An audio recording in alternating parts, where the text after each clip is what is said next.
Welcome to A Pint with Seaniebee from a camper van. Yes, a camper van in London. This is a first for Seaniebee. It is also an extremely hot day, and I'm with my guest in his very own Volkswagen original camper van. One of the things that I've always kind of wanted to have myself, and we might talk a little bit about camper vanning, if that's a verb. My guest today I'm very excited to speak to because he is one of the British comedy legends going back 5 decades. 4 or 5 decades, he's been at the pinnacle of British comedy. He's an actor, he's a musician, he's a writer, he's a TV presenter, he's an all-round Renaissance guy. He's also a scientist, which we'll get to. And he's a guy who, if his life lived as anything to go by, is someone who believes in taking chances to follow your passion, which is what we're all about. Here, I'm welcoming to the podcast Richard Vranch, sir. Thank you very much. What a fantastic introduction, crikey. Tell me about this camper van that we're in.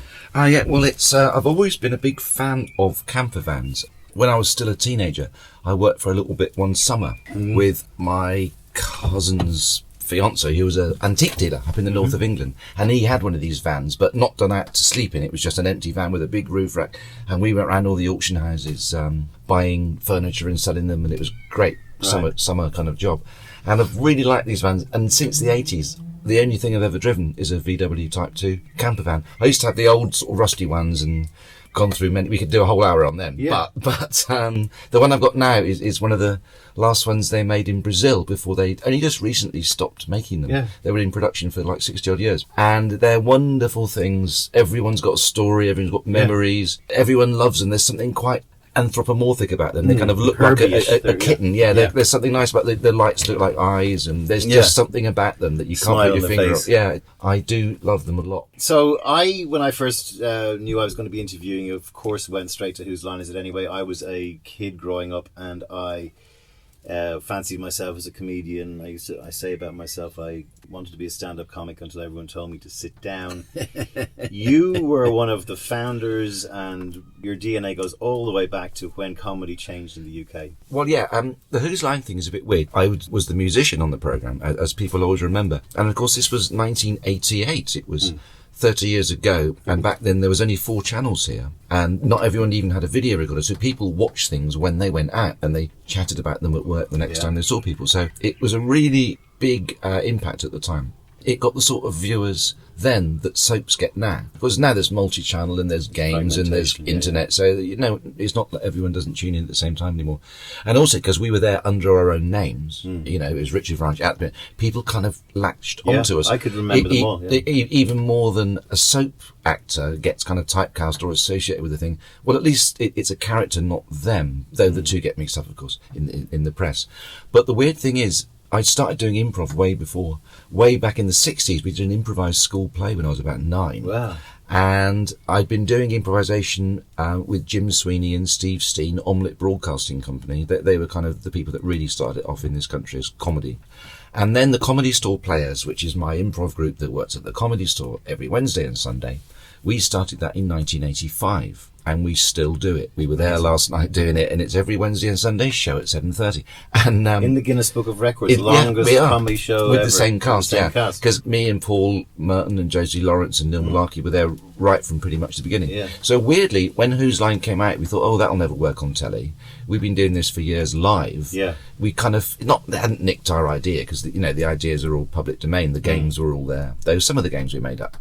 But the great trick of Whose Line was they made it look like a television programme by having a set like a game show and a host and points, even though you don't need a host and points. No. In fact, they get in the way. It's what they call a bucket. If you want to do some comedy that's a bit weird, put it in a bucket so it looks like something else, and people will buy it because of what it looks like. So if it looks like a game show, people will, fine. Yeah. If you just filmed a black box, people miming improv and doing stuff, it would look really arty and a bit, farty, frankly. And so it was a very clever thing. And because we were introduced as from the Comedy Store Players Paul Merton, from the Comedy Store Players Richard Vranch, weirdly it turned out to be a really good advert, a free advert on the telly. Yeah. And they still show it in America and all over the world, because I still get little tiny bits of money. Yeah. And it's still an advert for us. So even though people get confused, because I do the comedy in the live show, but I did the music on the TV show, it was the best thing for improv that ever happened, because it brought it to the public attention, and everyone loved it at the time.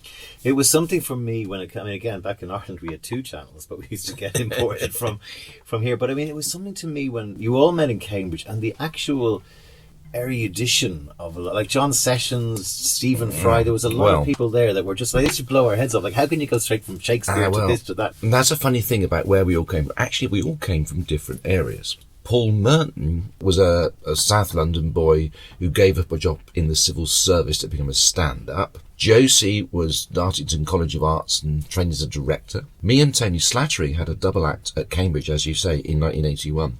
But even saying, we were from Cambridge doesn't quite put the finger on us. Because me and Tony were a bit out of place in Cambridge. We were working class boys. And we had a double act because we kind of couldn't believe all the glittering intellects around us. I mean, I'm not saying we're stupid, but we had to audition for spotty undergraduates to get into the Footlights, me and Tony. And the people we had to audition for were Stephen Fry, Hugh Laurie and Emma Thompson. Now, I was a graduate student by then because I was a bit older.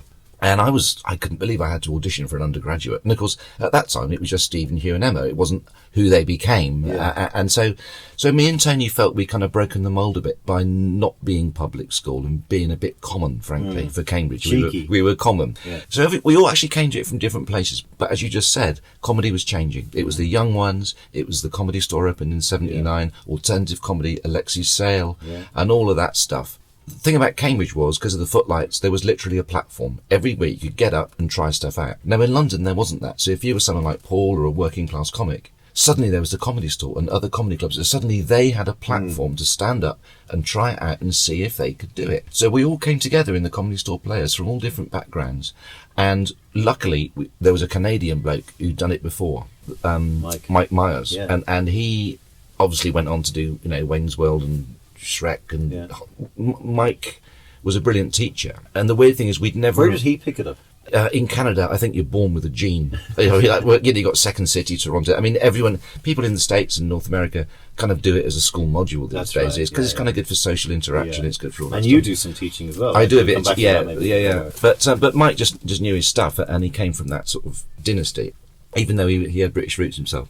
And so he taught us, and if he hadn't been there, we'd never have learned how to do it. Right. But equally, if he hadn't then had the call to go to America and join Second City, if he hadn't left us to find our own style, I don't think it would have worked either. Yeah. Because when he came back to visit us a few months after, my God, you've all found your way of doing it. Right. And that's sometimes the way it works. So it all kind of worked out. Well, that was 86 he left. He came back to do Edinburgh with us in 86.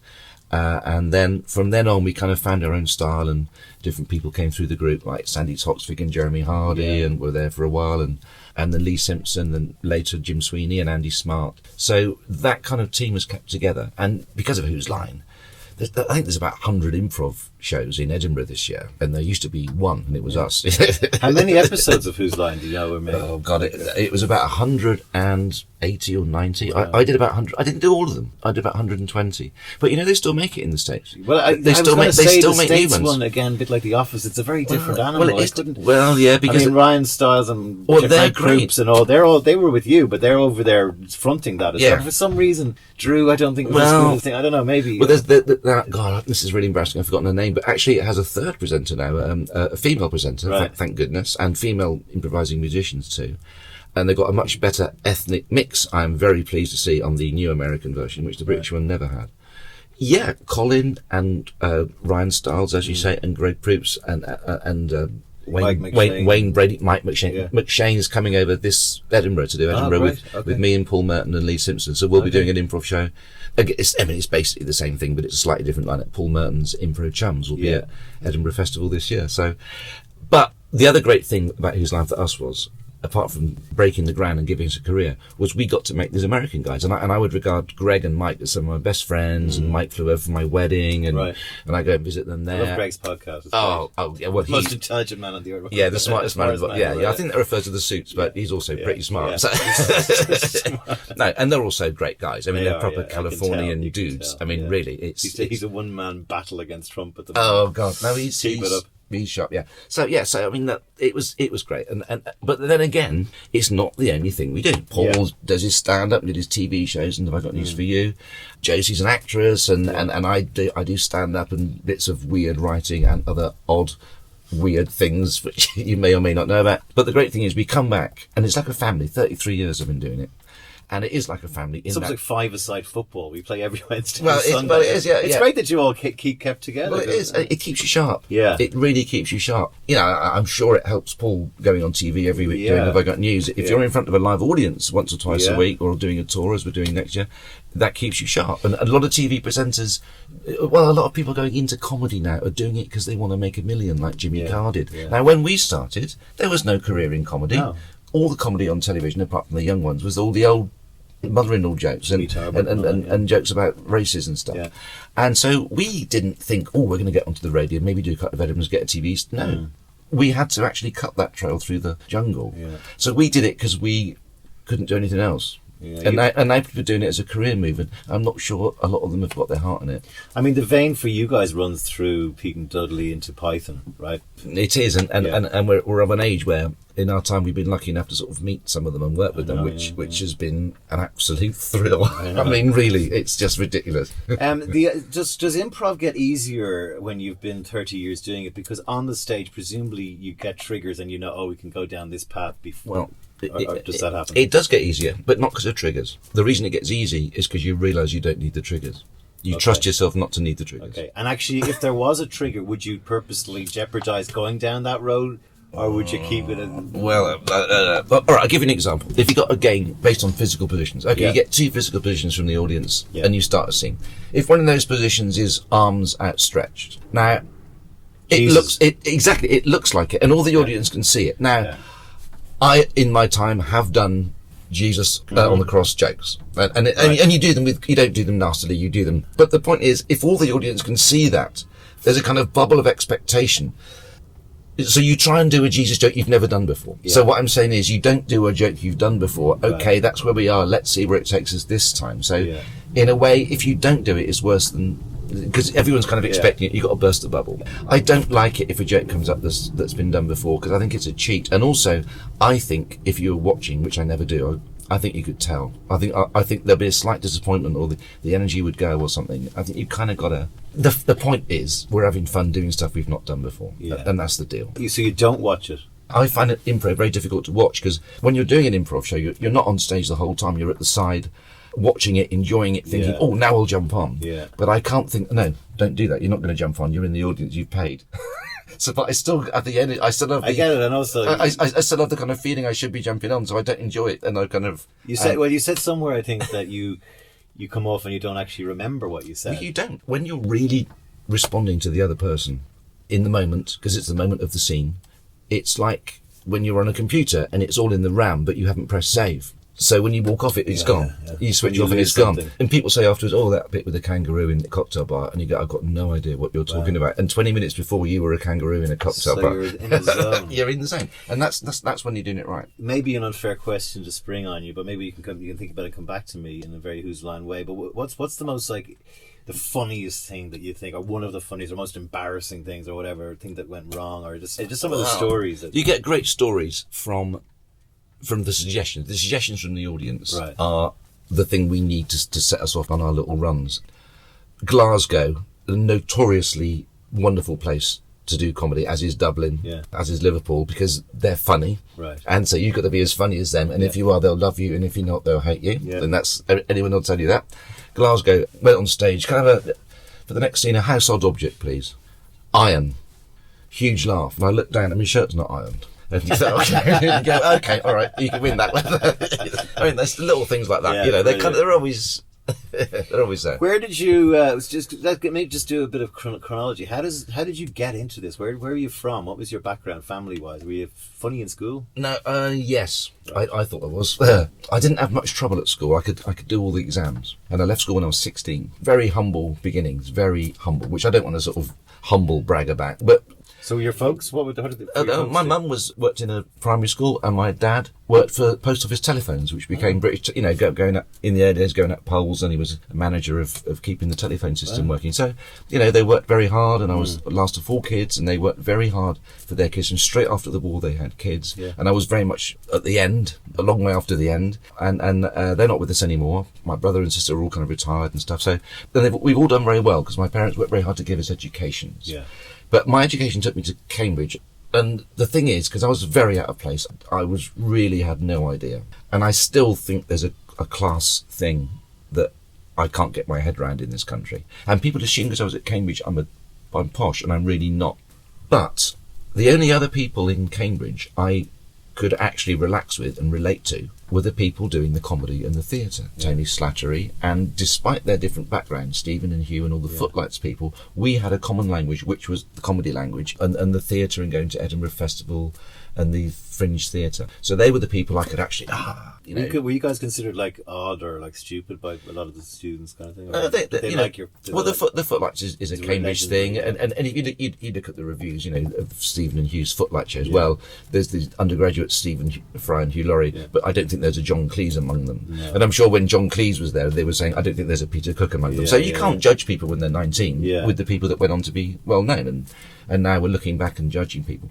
But that was it. So I got into it at Cambridge. I had played guitar in folk clubs in the 70s and done a few jokes between the songs. And a lot of people came from that circuit. Jasper Carrott, Billy Connolly, and there was a kind of folk working musician. Man's clubs and stuff. And the folk clubs and Room Above Pubs, which would now be a comedy club, I guess. And so it was going to the Edinburgh Festival, and musical skills certainly came in useful at first, but I definitely found that not particularly satisfying because I could do that. I can't read music, but if you want the mood of music, I can play it for you. And so that's quite useful to a theatre or a comedy show. You were frustrated stuck behind the piano. I could tell from a lot of the sort of stuff you told us. You were also working in front of a mic every day, right, when they were recording? But the weird thing is, you can go on and do a 2-hour show and do one song in it, and everyone will talk about the song. Well, it's really weird. Or also, if you're in Edinburgh and you're doing a comedy show and they want to pick a little bit out to put on the radio or something, that's the easiest bit to pick out because it's self-contained. And also, people who don't play music think it's magic. I thought it was magic. Well, hoedowns and then this. The hoedown was the same every week. But there's always like in the style of Barbara Streisand or something, and you're no, but the secret is, you see, people, you must be a great. I'm not a great musician. I failed grade 2. I can't read music, but I've got a good ear. And less is more simple. You were talking about John Sessions. Now, John Sessions, very, very talented, wonderful man. But I always felt he was trying to appear clever. My book is Gabriel Garcia Marquez. Well, okay, great. I say, but no one's read that, mate. No. So we don't know if it's right or not. B, even if it is, we're not going to know. So we're not going to have. Now, he looked up, I think, to Stephen and Hugh, and he's a great guy, great actor. But if I was a great musician, it wouldn't have been as good on Whose Line. Because if a style had come up, I'd have done something so intricate and clever that no one would have understood what the fuck I was doing. It's more flexible. So actually, if it's country and western, okay, country western, I reckon that's 3 chords. When I listen to country western, that it's 3 chords. Yeah. And if I play them 3 chords, it comes over proper country and western, and that's much better than trying to do something clever. So simplicity in improv is great, because if you try and be too clever or show off or say facts, the audience are a bit intimidated in case they don't know, and they feel, I don't know that, and you make me feel stupid. Yeah. Keep it simple. That's wisdom, is keep it simple. Is there any dressing room spats at the end, like coming in as like a football team? I gave you another place. You didn't come. in the 10 seconds it takes us to step down from the stage and sign for the money, we've forgotten what's happened. Right, brilliant. Now the other thing I want to talk about is your first leap, right? Which was you just talked about your parents there and how they gave you great education. You ended up becoming a fucking physicist, right? Scientist, and you got a job in a lab research company. Well, what it was. Which your parents would have been delighted about. Well, they were. Of course they were, because it was all the things that they wanted. So, both my brothers and my sister are also very high achievers. They did something right, my parents. And I suppose I was having to do what my siblings had done and all that business, and you kind of try and get approval. So I got my degree and I got my PhD in physics, radiation physics. But during my PhD, I have to say, I already had my equity card, which is the union acting card, by doing shows with Tony Slattery, including some wonderful gigs in Bristol on that theatre boat that was run by Vivian Stanshaw from the Bonzo Dog Band. Right. We stayed over one night and had a séance with Vivian because the boat was haunted on Halloween 1984. So I've got great memories. But at that time, I was kind of doing 2 things. I was doing comedy for money because I had my union card, but I was also struggling to finish my PhD, which is a struggle to finish because I was never there, because I was off on tour. And so at the end of that, I was offered a job to be a fellow, which is like a lecturer, at Oxford University, St John's College. Now, that's kind of really weird. What age are you now? 22? 25, yeah. 25, right. Yeah, and it's not something you turn down. And also in my head, I'm sort of, this is what you do, this is career. I did it for 9 months only, but that was the time that I was in Oxford during the day, driving to London to do my feminist theatre group, the Millies, which is one of the best things I've ever done, with 3 amazing women writer-performers. And then drive to Bristol the same night to do a show with Tony and drive back to Oxford in the morning. So it was knackering, and I was nearly crashing the car. And so I thought, one of these things has got to go. I'm not really enjoying being a fellow of an Oxford college, and the next youngest one is 80. Indeed. Probably. So I've got to give Was one there up. eye-rolling and gnashing of teeth in the family? Oh, completely. Of course. Of course. What's he doing? It's the classic story. Yeah. Grow up. Years later, my mum did come and see me when I was in Paul Merton's show at the London Palladium. Me and Lee Simpson and Paul Merton did a season there in '94. She came to see it and then kind of said, "Oh, all right then, fair enough." And okay, good, good.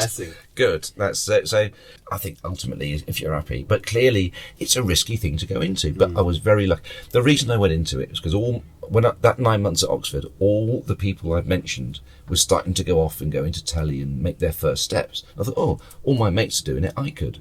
I didn't, or be left behind. Or, well, yeah, and regret not doing it. Yeah. Now, of course, the fact is, as it turns out in retrospect, they were very talented people, and I had no right to say just because they're doing it, I could, because I'm nowhere near as talented as them. But because they were all doing it, I thought, yeah, I'll have a go. And I've never looked back. And there are certain people in certain groups, like the Comedy Store Players and a list too long to go into, Tony Slattery, if they hadn't encouraged me and offered me places to stay and offered me jobs, I'd never have done it. Yeah. And I'm grateful to all those people for the chances. But you've got to take the risk. Yeah. Like looking back from 2018 to late 80s, early 90s, I was actually making a list here off the top of my head. Rick Mail, Ade Edmondson, Richard Harry, Stuart Lee, Ben Elton, Alexi, Jack D. All of these guys there was a wealth of comedy everywhere you looked on television of different types. And now there's not that. Well, do you know, I think there still is. There's brilliant. I think you've got Inside Number 9, you've got League of Gentlemen Revival, you've got Cat Arthur Strong, you've got Philomena Kunk, you've got everything Charlie Brooker goes near, and Jason Hazley and Joel Morris, his co-writers. I think there's great stuff happening now. Maybe people regard it as a golden age or a lean period because of their own age or perspective. And I think in retrospect it looks a bit better. In the 70s there was a lot of terrible stuff, as well as Morecambe and Wise. Okay, they call it the alternative comedy. When that hit, that was putting Morecambe and Wise and the goodies and Grumbleweeds and all that out of business. But and but that was part of it. It was a different type of comedy that was the targets observational, I suppose, and that got a bit tiring after a while. But also, improv was never heard of before then. Well, there are little examples. You could argue that Just a Minute, the Nicholas Parsons Radio 4 programme, is improv. There was a thing called Impromptu in the 60s with Lance Percival, who was an old calypso player. No. Calypso's an old improvised Pete and Dudley did a lot of improv. Pete and Dad did a lot of improv. Yeah. I mean, Pete and Dad. When they tried to make each other laugh in character, that's the fucking funniest thing. Naughty. Because Peter knew he could do it. So, the future of comedy, you reckon, here is better? Not better. Than people think. You were talking somewhere about the fact that there's a lot less clubs, though. You reckon the clubs are bell curving back downwards? Do you? Or? Yeah, it's to do with government policy and austerity. And this is even before Brexit. It'll get worse. But the Jongleurs chain went down. Audiences aren't as easy to pull in now, and this is partly because of competing entertainment, which game and online and Netflix and all this, and that's fine too. But comedy is something which I honestly believe is best being in the room where it's live happening. Same as sport. The smaller the room. And I'd say there's the same with sport and sex. You have to be there. Yeah. But even one tiny example of this, you remember plane travel 20 years ago? When the entertainment system wasn't as sophisticated, and we'd all be watching the same film at the same time, and you'd see there was a funny moment in the film, and you could see all their heads go forward, and the whole plane would have that laugh, and there's that group audience shared experience of laughing at that joke. You don't get that on planes anymore, because everyone's laughing at different films at different times. And in comedy clubs, it's when the whole room goes, and it's that involuntary spasm of laughter, which last night at the comedy club, we had a great one. It was Father's Day, and weirdly, improv is a thing which different generations could enjoy. We had a lot of kids with parents and grandparents, and we have a surprisingly wide age range, which is an interesting demographic. You can't really advertise to it because it's everybody. Yeah, we really do get 18 to 80 in the front row. Yeah. And the way we do it, they all happen to laugh at the same things. But that moment of a shared spasm of laughter in a room is something even more than music. I mean, listening to music on an iPod is great. Seeing a band is great, but it's always too loud. But that thing about being in a room watching comedy live is really special. I hope live comedy does survive, because I think it needs live is where it's at. And that's why I'm happy to keep working live. I don't mind if I never do radio or telly again. The odd advert would be nice. But you said somewhere that you made at one point in your career a concerted effort to push yourself out there. And you were a little bit surprised. You know, it was a pain in the hole, and actually it didn't really differ. I mean, I'm finding the same thing with my bloody podcast, right? You know, twittering it away, and then sometimes I don't Twitter it 1 week and it gets just the same number of listeners, if not a few more. Well, it's not so much that graft element is. See, it goes back to that sort of social thing, going to Cambridge and being completely unaware of, what a cocktail party was. It's like a sitcom, but I don't think I was ever very good at schmoozing. In fact, I think when I schmoozed, it worked in a negative sense. So I think when I stopped doing that, I think I was just crap at it, and it made things worse. So I think by stopping doing that, I think it's probably better. Be more mysterious. Let them come to you. That's away from comedy, you mentioned Brexit. What's your take on where we're at? Oh, I'm an old lefty, right? And so I'm not very happy with the way things are going. And clearly, this referendum was fixed, and I'm an old lefty, and it's a shame that Labour are not on an anti-Brexit footing, because I think if they were, they'd get elected. They're kind of half. No, well, it's very sinister. The people who will benefit from this are very few, and they're the people who've funded the vote, and that really upsets me. Do you see another referendum down the track? No, it's not. In Ireland, we reckon you're going to have another go and you'll be staying in, because we can't. The Northern Ireland thing, we think is just going to trip the whole thing up anyway. You look at it. I hope you're right. That's all I can say. I hope you're right. I think we're going to hell in a handcart. Trump, etc. Oh yeah, the whole thing. But it's okay, because I do stand-up as well, as you know, and that's where I express all my anger about this. Are you angry stand-up? Not angry. No. I'm. But you're quite political in your comedy, are you? No, I'm not. I make everything into a joke. Comedians tell the truth, politicians lie. That's always been the case. Indeed. And in fact, people kind of court jester. Yeah, the court jester, exactly. Yeah. The court jester says the king is stupid. Yeah. Everybody laughs. The king slaps him and says, "Don't listen to him. He's a fool." But it's been said. So and then the court jester always gets his head hacked off because he goes too far.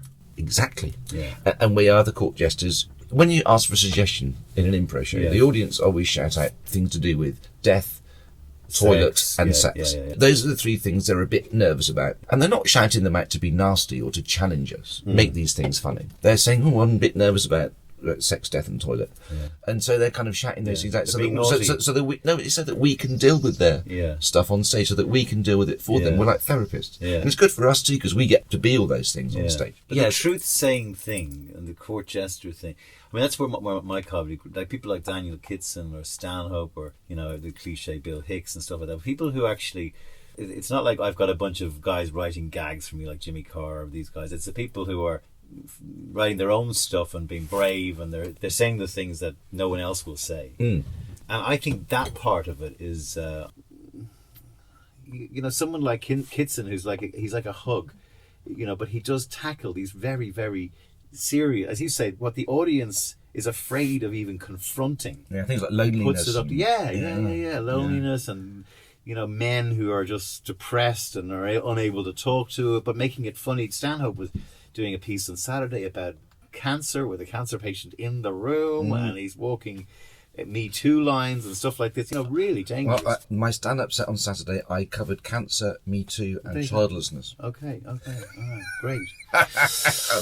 What a fun night out. What do you say to the young Richard Vranch? If you had to go back and whisper in his ear, just when he's doing week 1 in the lab research thing, you did the right thing, go for it. Well, the thing is, I know it's a hypothetical, but it is, if I went back and changed a thing, then of course my course of action would have been different, and I wouldn't have ended up where I am. And I'm very happy where I am, because I do have food on the table. I can afford to go to the off license and buy beer, and I've got an amazing wife And although there are many other things I've done badly and things I wish I'd done wrong because I've annoyed people, like there's a million people I'd go, I'm really we all sorry. do that, though. Yeah, well, but so I wouldn't change it. But I didn't realise how good things were. I didn't realise how good things were at the time.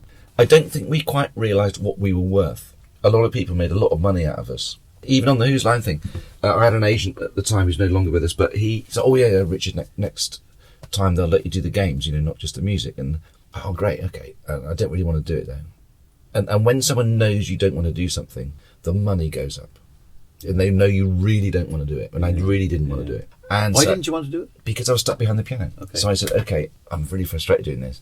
And when they know that you're going to walk away, they say, sorry, you didn't want to stay behind the piano. Exactly. Yeah. So, no, but if you do it, they've offered you this much to stay next time. And of course, that wasn't true. The agent wanted his percentage. And so, it's like football players. Yeah, well, I mean, football players back then were getting paid fuck all, and their agents were not doing them. Today they're saying Ronaldo's worth $1 billion. there was a maximum wage. No, yeah.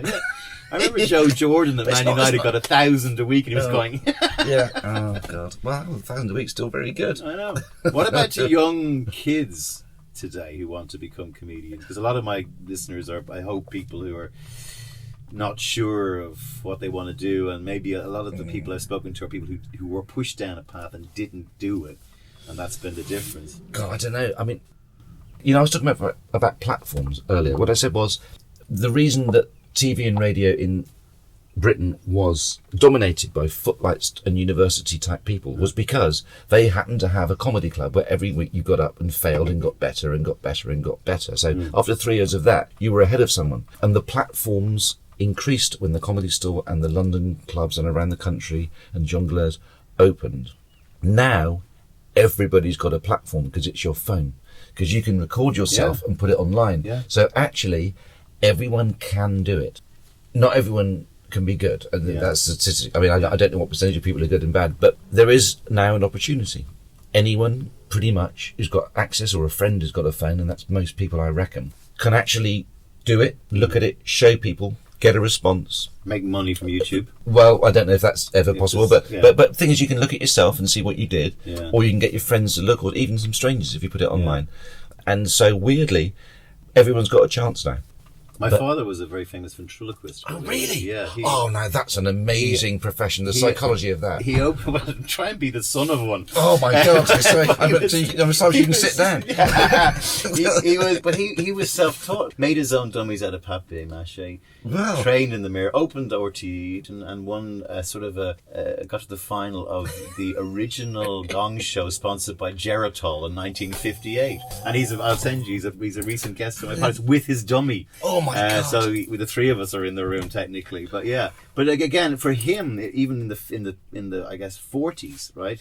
When he first got bitten by the ventriloquist bug, it's about do. Whereas people, I think, and we have more.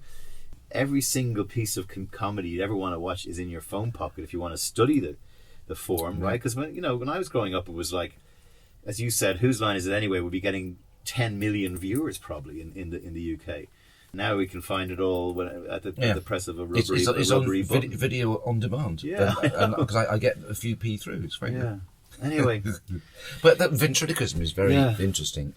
Because it's kind of scary. A lot of people get freaked out by it. Yeah. Because the whole thing about, especially stand-ups, and of course stand-up is the vogue. People think comedy equals stand-up. When I was growing up, there wasn't much stand-up. There were the old guys on the telly. But the Edinburgh Festival, when I first went, the first 4 or 5 years I did Edinburgh, the number of stand-ups at the Edinburgh Fringe was 0. There wasn't a stand-up there till 83, 84. I remember Sean Hughes won one year, Lord rest him.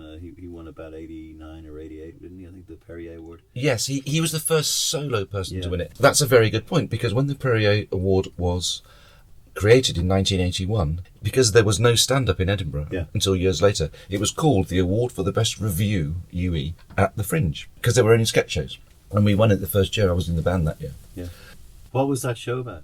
That show was the Sellotapes, and that was Okay, Stephen Hugh. So there's a Tony. bunch of sketches. Yeah, it was a sketch show which eventually ended up a version on television. Okay. An old producer came to see us in the Fringe Club called Dennis Main Wilson, that used to work in the 50s with like Hancock and the Goons and all that. Yeah. It's Dennis Main Wilson, in the same way that people might now say, "Oh God, it's Where's Steve." he watched porn? Oh God, it's Steve Coogan. You know, Yeah. This is the guy that produced the Goons, kind of thing. Yeah. And it goes back to all those early days of post-war comedy. Anyway, so he put it on the television, but that was Stephen Hugh, Emma, Penny Dwyer, Paul Shearer and Tony Slattery. So when people say the first female winner of the Perrier Award was Jenny Eclair, no, the first winner was the first year. There were two of them, because it's the award is always for the show, not the individual. So when Steve Coogan won it, it was for the show with John Thompson. Right. When Arnold Brown won it, the show Brown Blues won it. So it was Michael Parker, Barb Younger and Arnold Brown. So two women won the Perrier the very first year. That's what I'm talking about, the confusion between comedy equals stand-up. Yeah. Yes, Sean Hughes might have been the youngest solo winner of the Perrier Award, but he wasn't. The youngest winner of the Perrier Award was Tony Slattery. Right, okay. Is Tony doing all right at the moment? Yeah, he's fine. He's actually going to Edinburgh this year. I recently did some improv shows with him in London. Great. And, I mean, given that we had an hour in 1981. We were called Iris Murdoch versus the Smog Monster. Yeah. And whenever we meet, we still giggle like 20-year-olds. It's the fact Any chance of you guys getting it back on and doing it? Well, I'm not sure we've got the brain cells left to remember our scripts. Of course you bloody do. Of course you But we'll improvise together for sure. Yeah. No. And the thing is, I mean, Tony is just an amazingly talented man. And you were saying about he's so vulnerable, and I know he had his problem, but I mean, he's such a nice guy, you know. Yes, well, I totally agree with you. He's spoken about vulnerabilities himself, so I don't need to speak for that. Yeah. But the fact is, he is multi-talented. Yeah. He actually had a film programme on the TV, and he was an actor, and he was in West End musicals, nominated for an Olivier Award for a West End play, quite apart from his film acting and his comedy and his impro and other things. Now, the trouble is, you were saying how mad it was in those days of when the comedy changed. Everyone wanted a piece of you, and so he said, yeah, great. So then everyone started to get picky about, he's on it all the time. Well, if you were offered all that, wouldn't you do it? And so I think people were they sort of turned on him a bit, and that was a bit unfair. But he is a great guy, and you know, when he in an improv show, when he opens his mouth and sings, you think, oh God, this is just angelic, and he's still got all that stuff. I know, and he's got this great twinkle in his eye. Oh God, yes. What's your next 10 years looking like? What do you have you anything that you want to do that you haven't done yet? Because when I read if you go to richardvranch.com and just read all the things Richard has done that we haven't touched on today, it is as long as your arm, and I was amazed and. In my research about all that you've done, because you've actually covered nearly every base. You're very. I'm not really. There's loads of things. Well, no, you've been in movies and you've written things. I've never been in a movie. Weirdly, I would love to be in a movie. I was a huge fan of Woody Allen. I know Woody Allen has been disgraced in everything but in court. But those Bananas, Love and Death, and I know. Sleeper, his earlier funny stuff, as they say. Yeah. Stardust Memories is still my favourite. When the aliens say, "We loved your earlier funny films." Yeah, I know. And then there's the New York ones all blend into each other with the same actors, and you can't remember who's who. So I wish you to have a sort of showbiz ambition of being in a Woody Allen film, but I'm not sure if you're allowed to say that anymore. But if it turns out that he's all right, I'll do that. But probably not. I'd love to be in a movie. I'd love to do a live work abroad. I've done about 40 countries. Improv works really well abroad. Stephen Frost, the big, tall, eyebrowed maestro, a wonderful man.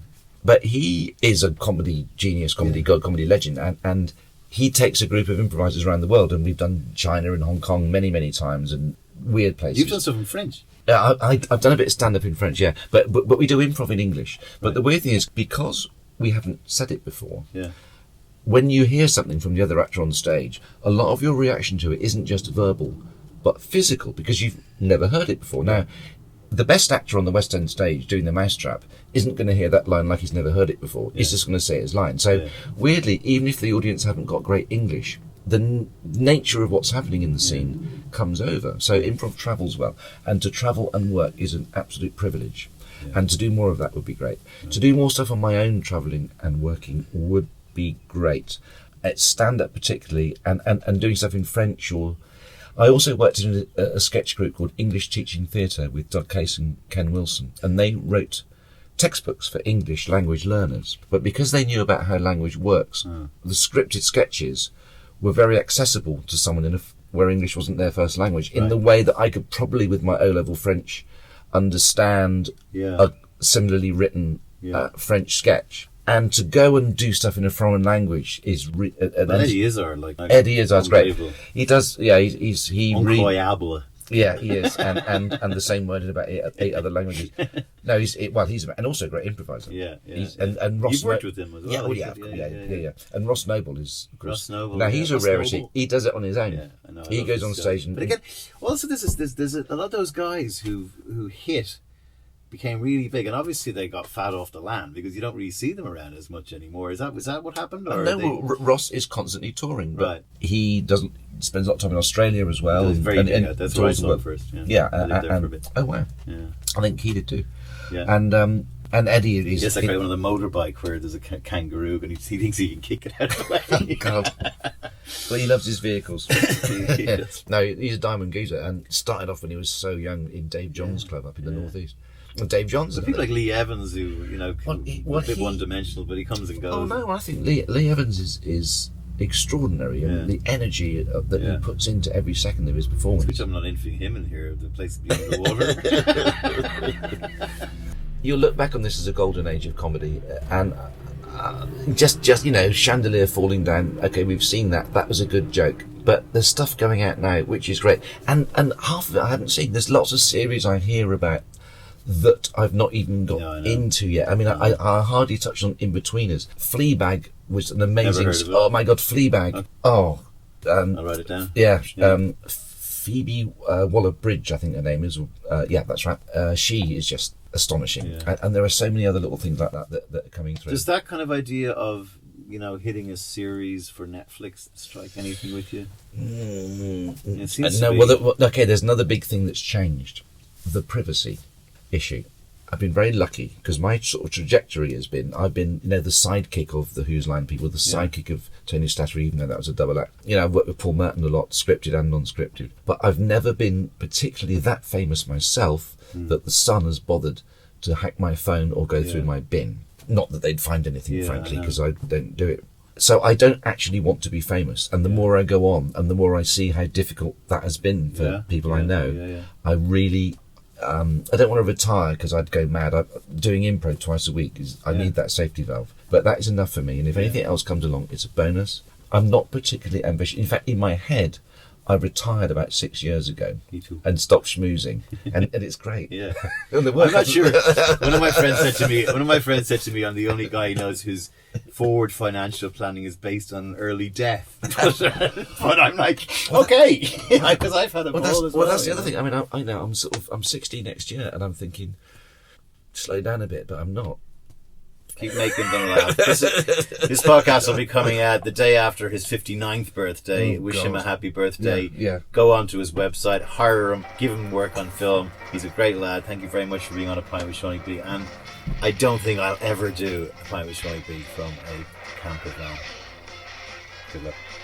Thank you.